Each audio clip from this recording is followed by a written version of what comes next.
Bir narsa so'rasam maylimi? Sizlarda ahvol qanaqa? Bizlarda ahvol unchalik yaxshi emas. Sababi ayollar o'z vazifasini, erkaklar o'z vazifasini unutib qo'yishdi.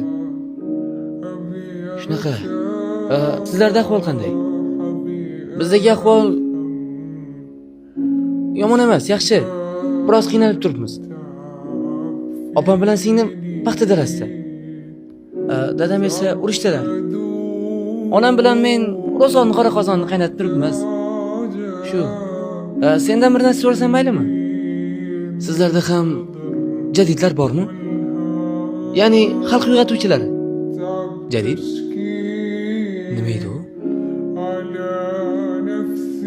Ha, hali jadidlar kimligini bilmayman-da. Yaxshi. Ha, yana menga biroz qiziqda.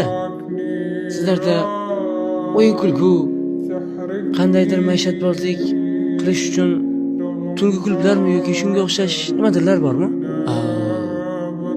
Ha, demak yo'q, tushunarli. Ha, yana oxirgi savolim. Sizlarda ahillik qanday? Ya'ni xalq ahilligi. Ha, bizda ahillik yo'q. Xalq o'zi bilan o'zi ovora. Agar kimningdir boshiga kulfat tushib qolsa, hech kimning ishi yo'q.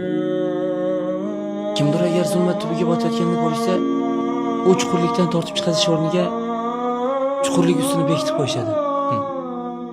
Bizdagi ahillik shunday. Sizlarda-chi? Sizlarda qanday? Ha, bizda agar kimningdir boshiga kulfat tushib qolsa, butun mahalla bilan birga yig'ilib borib, u insonni tushkunlikdan chiqazamiz. Agar kimningdir uyi abgor ahvolga kelib qolgan bo'lsa, hashar yo'li bilan uni qayta tiklaymiz. Xullas, xalqimiz juda ahil, inoq. Shunisiga ham shukr. Qayana? Sizlardagi eng qimmat narsa nima? Ha, bizdami? Hozir. Bizdagi eng qimmat narsa mana shu jin urgan matoq.